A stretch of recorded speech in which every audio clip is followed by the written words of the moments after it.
We're in Exodus 4 this morning. We're continuing the conversation that David introduced us to last week in Exodus 3. And I'm going to, if you weren't here last week, don't worry, I'm going to do a little bit of overlap with chapter 3 because it's an ongoing conversation. As we look this morning at Exodus 4, we're going to be looking at the first 17 verses here, 1 through 17 of Exodus 4. I'll read it for us. Then Moses answered, "But behold, they will not believe me or listen to my voice, for they will say, 'The Lord did not appear to you.' And the Lord said to him, 'What is that in your hand?' And he said, 'A staff.' And he said, 'Throw it on the ground.' So he threw it on the ground, and it became a serpent, and Moses ran from it. But the Lord said to Moses, 'Put out your hand and catch it by the tail.' So he put out his hand and caught it, and it became a staff in his hand, that they may believe that the Lord, the God of their fathers, the God of Abraham, the God of Isaac, the God of Jacob, has appeared to you." Again, the Lord said to him, "Put your hand inside your cloak." And he put his hand inside his cloak. And when he took it out, behold, his hand was leprous like snow. Then God said, "Put your hand back inside your cloak." So he put his hand back inside his cloak. And when he took it out, behold, it was restored like the rest of his flesh. "If they will not believe you," God said, "or listen to the first sign, they may believe the latter sign. If they will not believe even these two signs, or listen to your voice, you shall take some water from the Nile and pour it on the dry ground, and the water that you shall take from the Nile will become blood on the dry ground." And Moses said to the Lord, "O my Lord, I am not eloquent, either in the past or since you've spoken to your servant, but I am slow of speech and of tongue." Then the Lord said to him, "Who has made man's mouth? Who makes him mute, or deaf, or seeing, or blind? Is it not I, the Lord? Now therefore go, and I will be with your mouth and teach you what you shall speak." But he said, "O my Lord, please send someone else." Then the anger of the Lord was kindled against Moses, and he said, "Is there not Aaron your brother, the Levite? I know that he can speak well. Behold, he's coming out to meet you, and when he sees you, he'll be glad in his heart. You shall speak to him and put the words in his mouth, and I will be with your mouth and with his mouth, and will teach you both what to do. He shall speak for you to the people, and he shall be your mouth, and you shall be as God to him. And take in your hand this staff with which you shall do the signs." This is God's word. As we look at this section, I've entitled it, "God Requires Obedience from Moses." God's been requiring obedience from Moses since chapter 3, but we see this come to a head here in chapter 4 as God continues his instruction of Moses. David covered the initial mission last week in chapter 3 that God's calling Moses to, and we saw that Moses is reluctant at best to obey God in what he's commanding him to do. Chapter 4 continues this conversation as Moses enumerates a few more reasons why this isn't the mission for him and why he shouldn't be the one to carry this out. So as we look at this, we're going to see God interacting with Moses, and as we look at the 3 points today, you're going to see kind of a seesaw that goes back and forth with each of these interactions. Moses is going to protest, and God's going to provide. And it's going to happen 3 times. So let's look at all 3 of those. Moses is going to protest, and God's going to provide. First, we see God commissioning Moses to the task.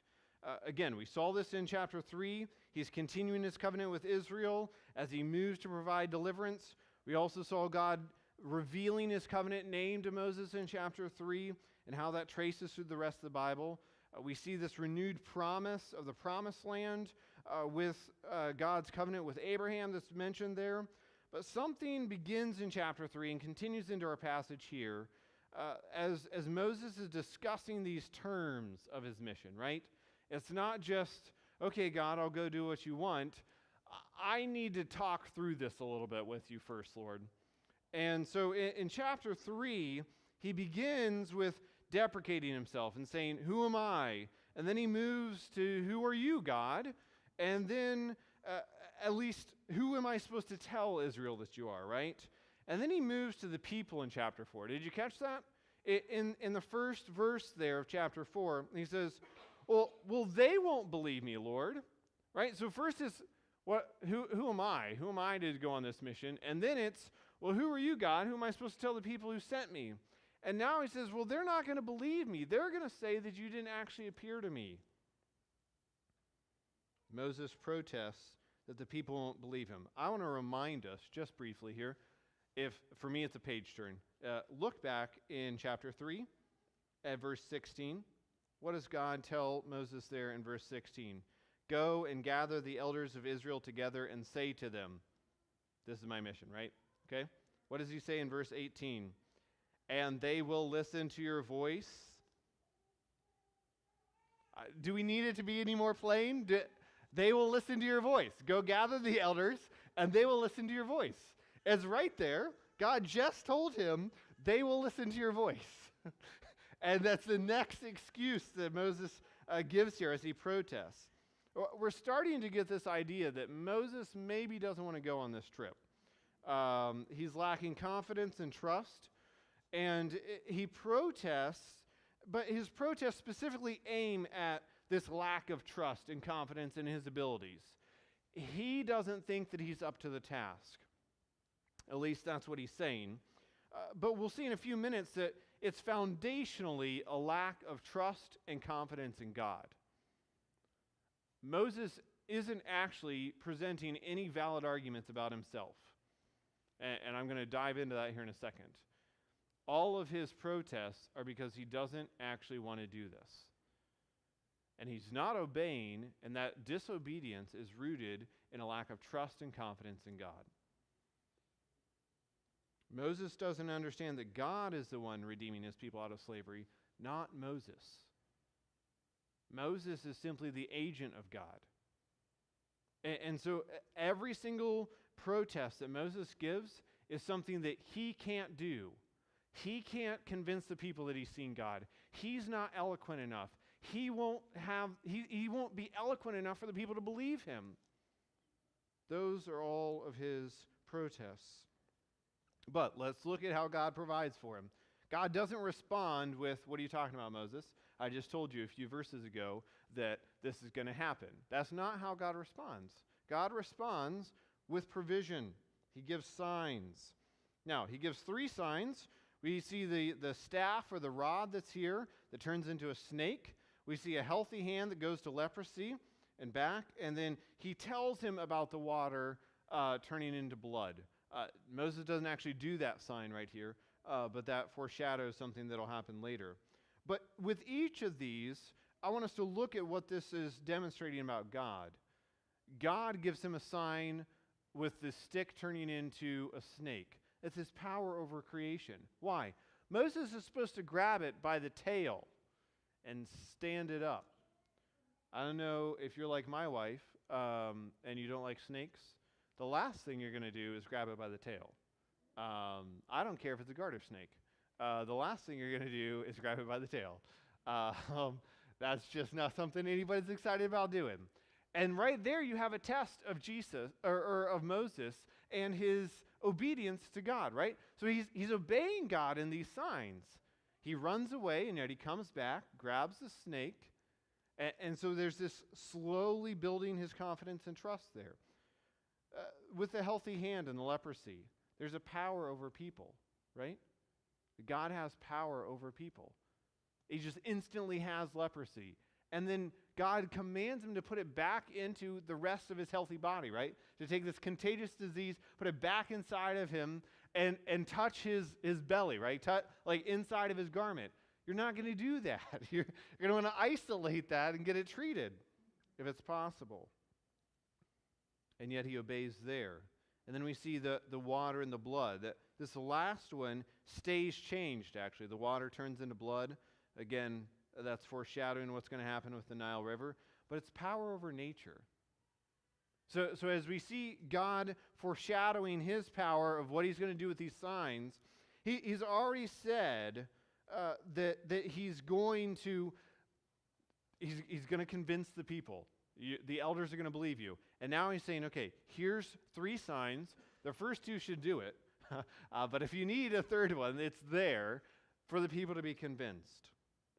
Why does God graciously give Moses these signs? Moses hasn't demonstrated faith yet. He hasn't demonstrated that, okay, God, finally you convinced me, I'll go.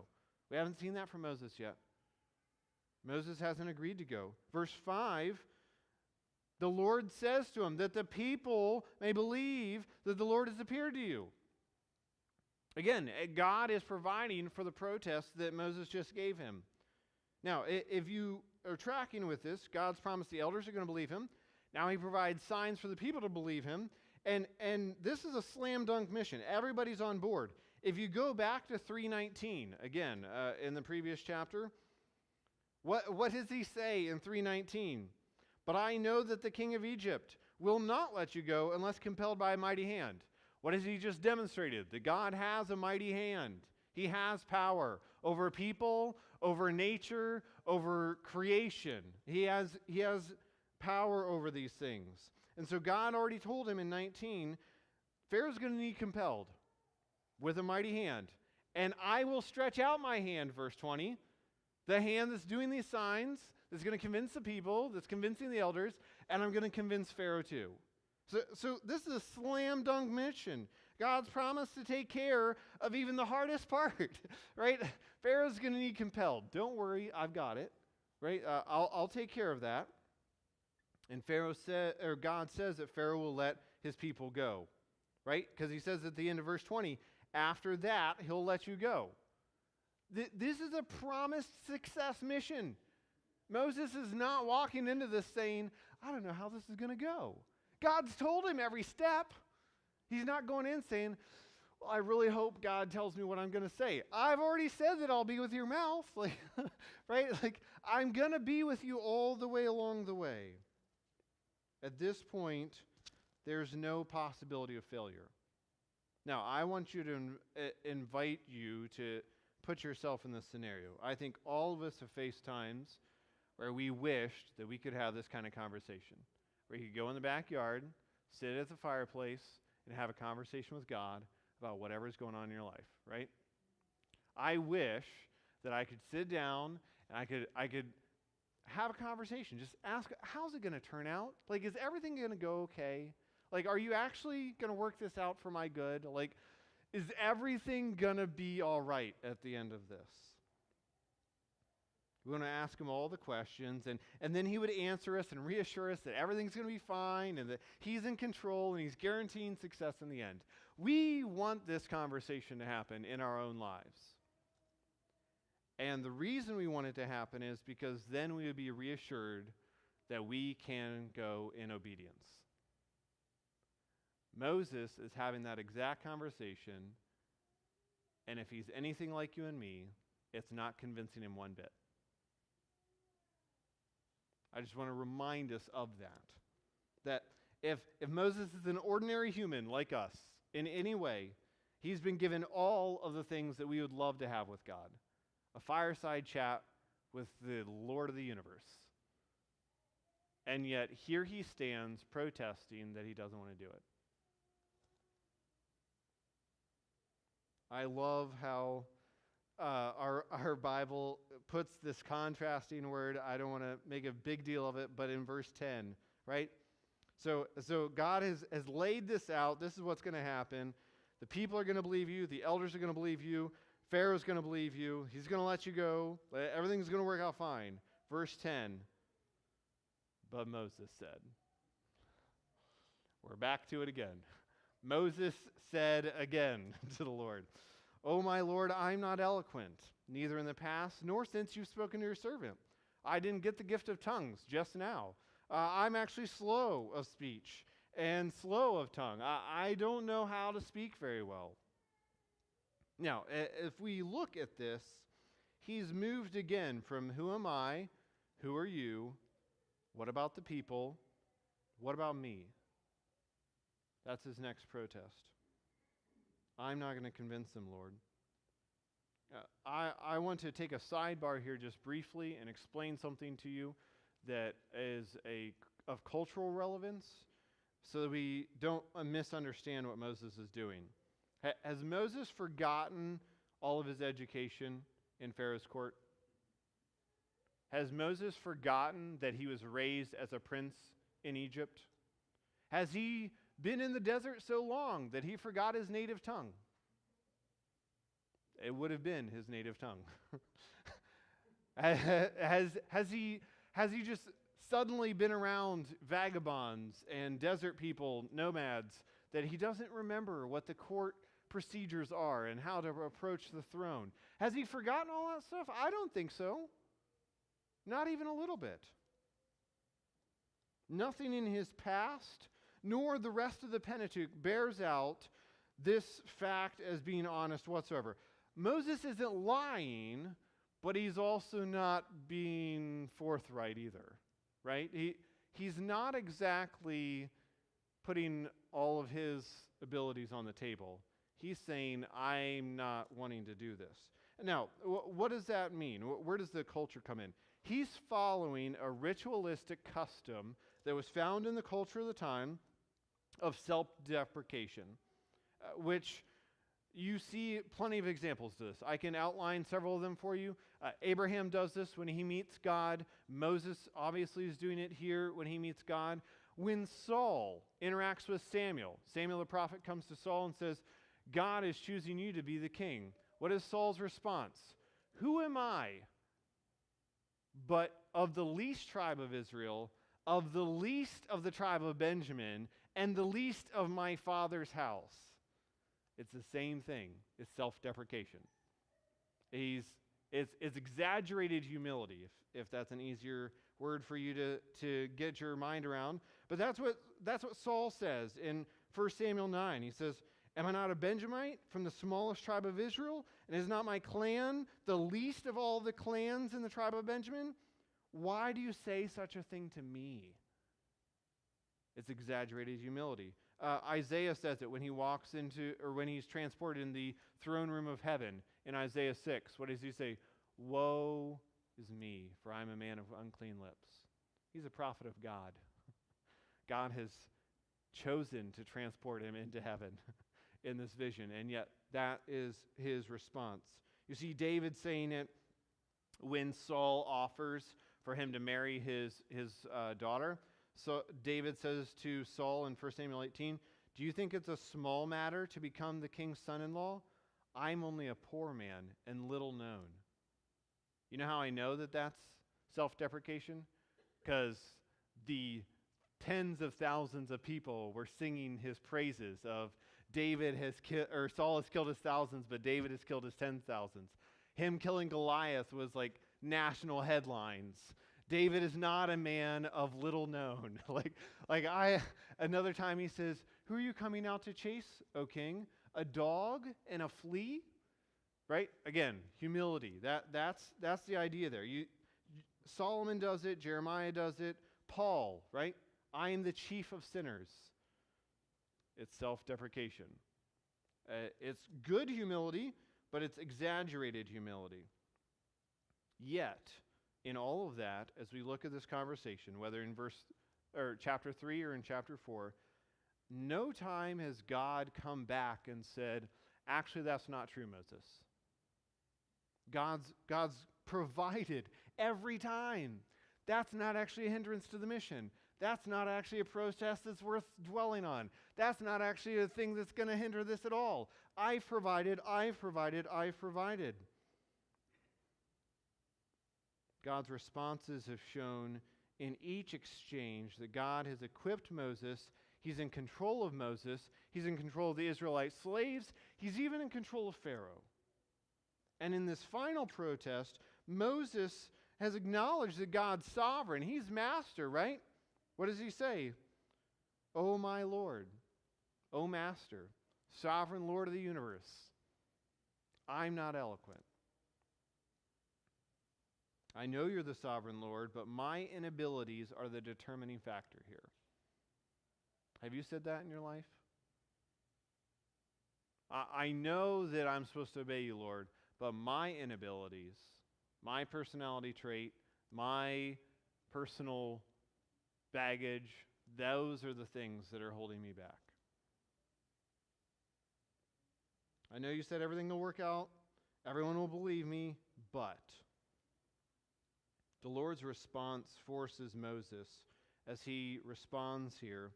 How does God provide in verse 11?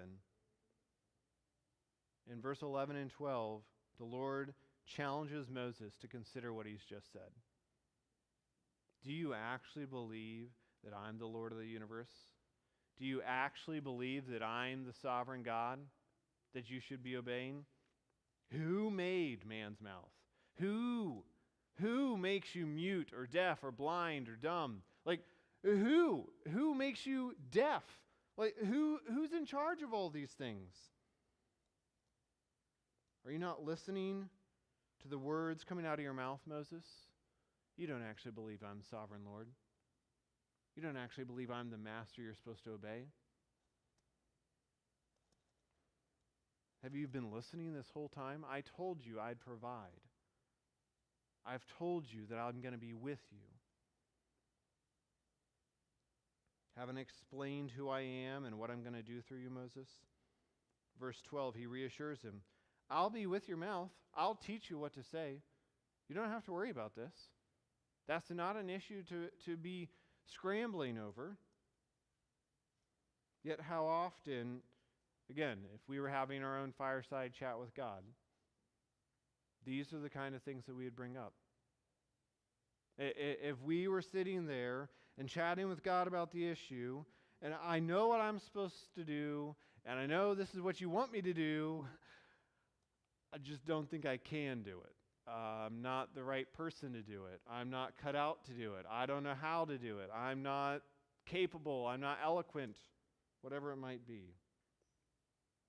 Hasn't God spoken to us in His Word?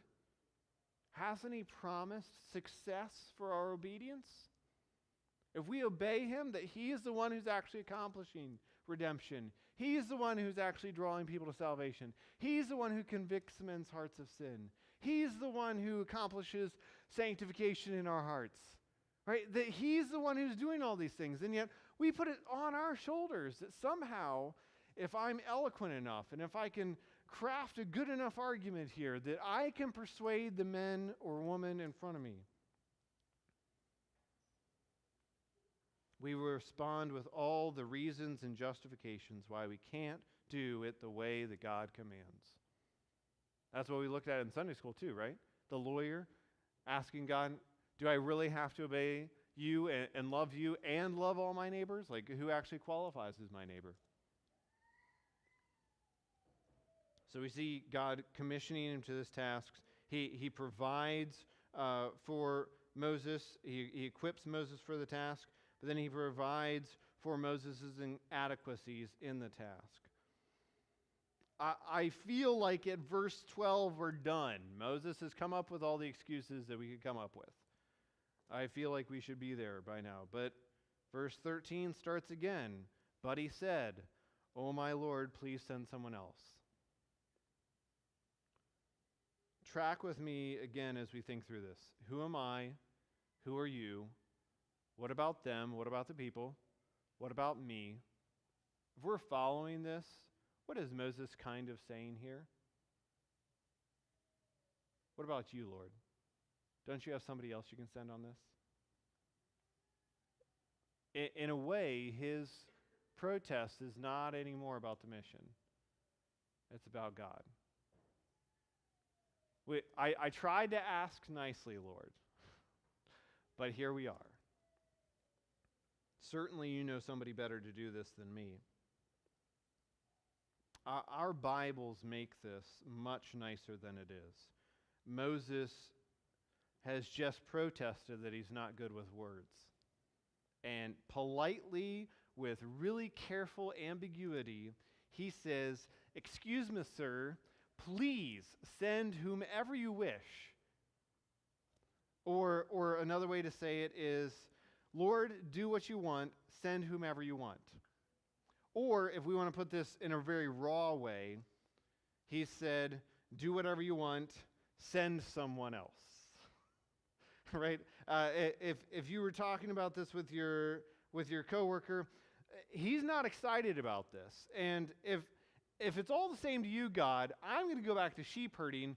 You've got plenty of other people that can handle this. I'm sure you've got this under control. That's essentially what Moses is saying here as we look at verse 13. Lord, send somebody else. I've asked nicely. I tried to decline this as a gentleman, but you're the Lord. You know other people. I'm sure you got this covered. You don't need me. I want to zoom out from this conversation just briefly and consider the past 3 chapters that we've looked at. God is not choosing Moses right here. God's been preserving Moses for this task since we started the book. He preserved him in the water, in the river. He preserved him by Pharaoh's daughter picking him up and saving his life. One of the only people in the kingdom that could actually do that. He's preserved Moses growing up in the courts of Pharaoh, getting one of the best educations in the world.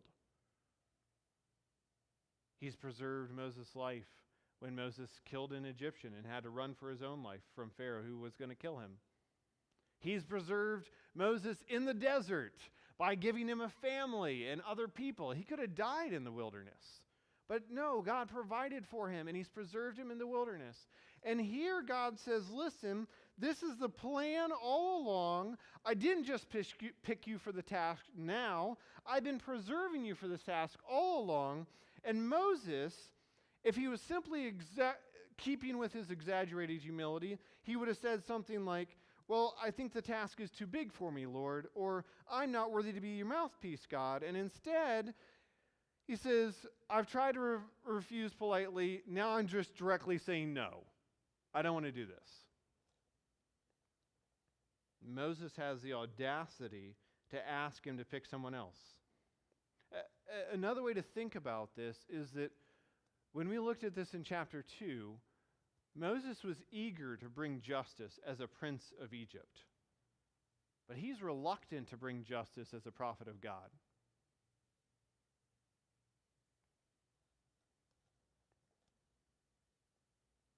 He's obstinate here.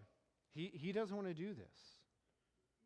And yet, how does God respond?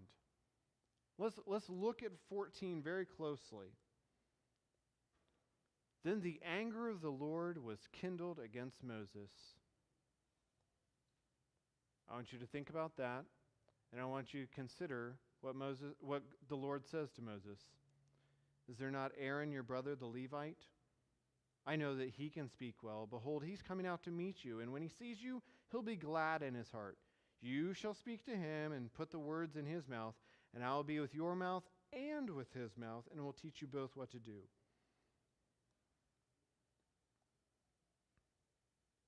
Even though God is angry at the disobedience of Moses, he doesn't respond in anger.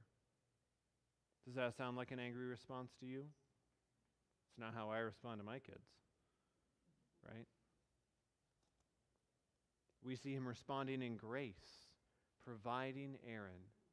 God has patiently, graciously endured this protesting discussion with Moses for 2 chapters now. And at the very end of it, when Moses still says no, God's angry because of his disobedience. He's not responding to Moses in that anger because he's God and he's perfect. He responds in grace. But he's still angry with his disobedience. I've laid it out perfectly for you, Moses. I've answered all the questions. I told you how it's going to go, and yet you're still refusing. Moses is acting like a toddler right now. Not just giving every excuse he can come up with on why he doesn't have to obey God.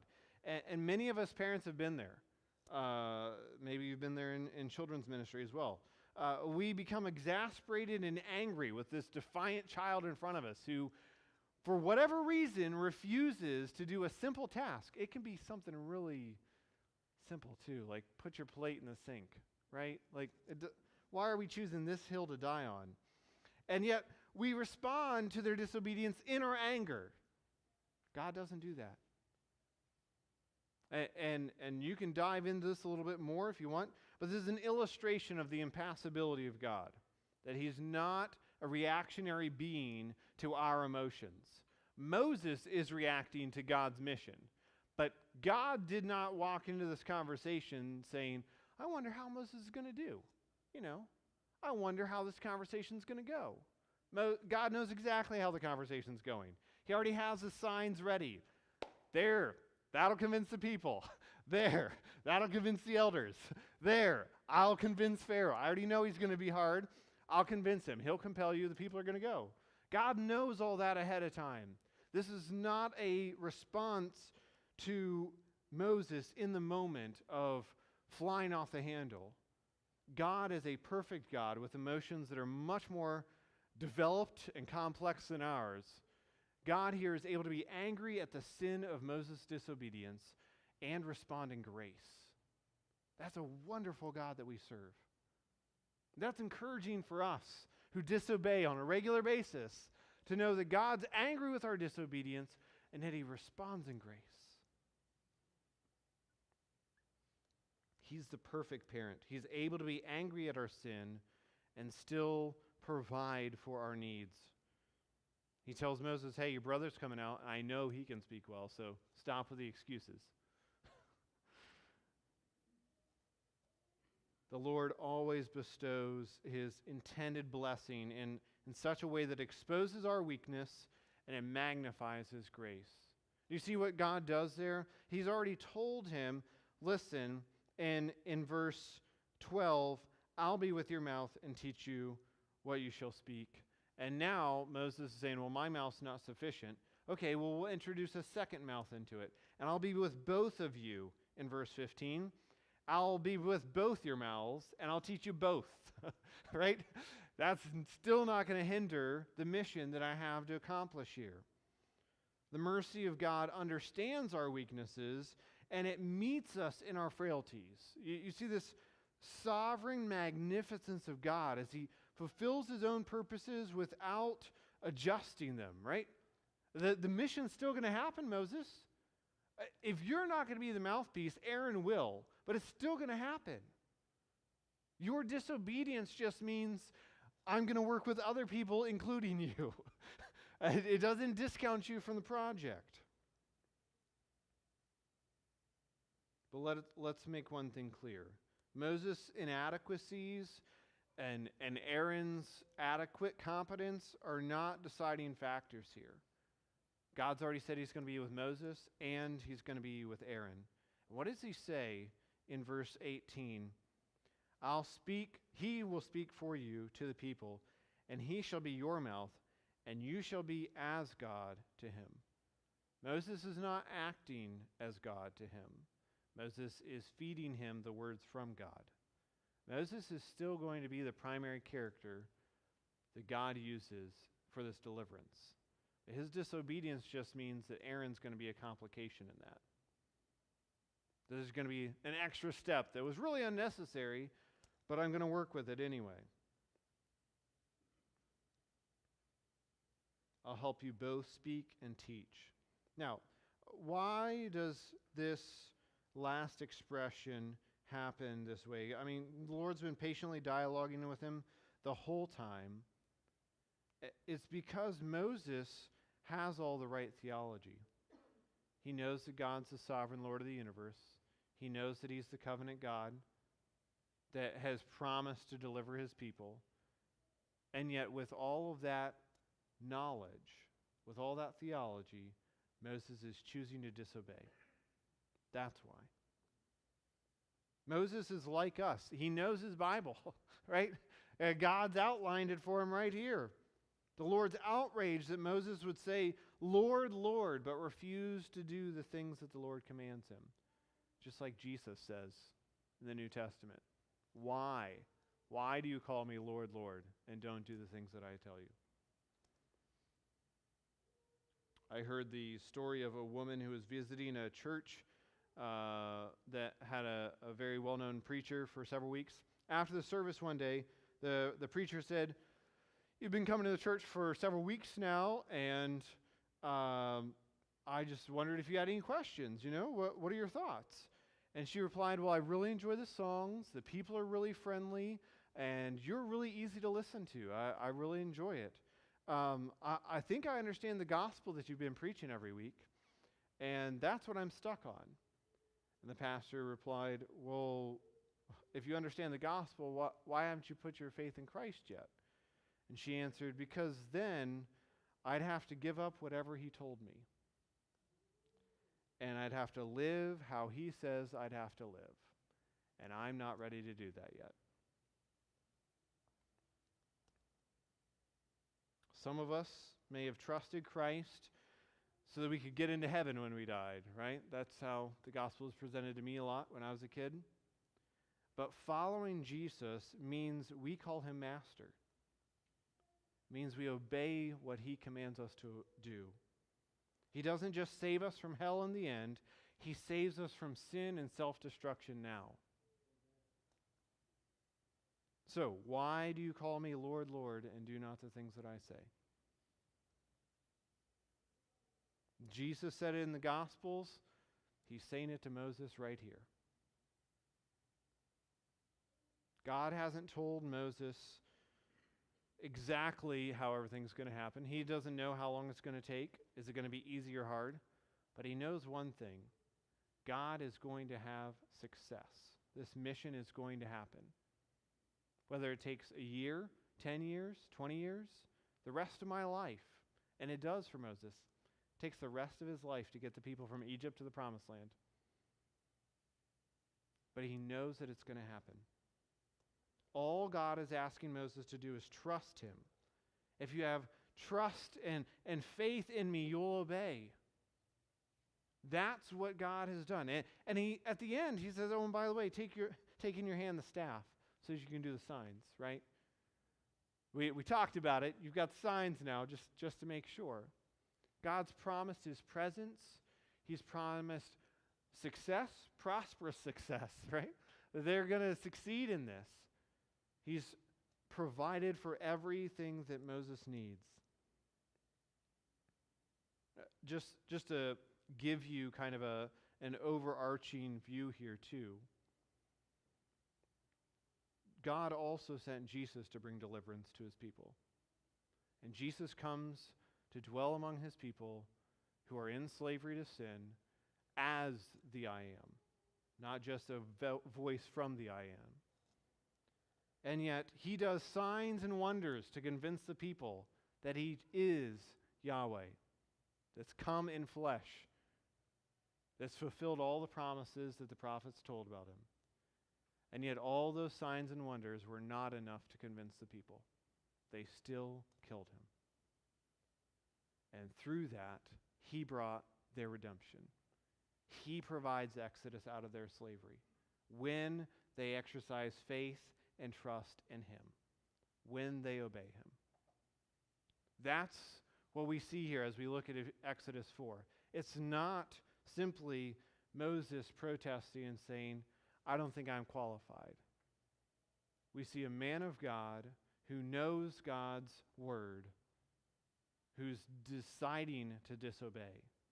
And we see God graciously responding in anger to the disobedience, and in grace by providing in spite of his disobedience. That's grace, folks. We don't have to get to Jesus to see God as a gracious God who provides for our needs and our weaknesses. That's who we serve. That's the God that we worship.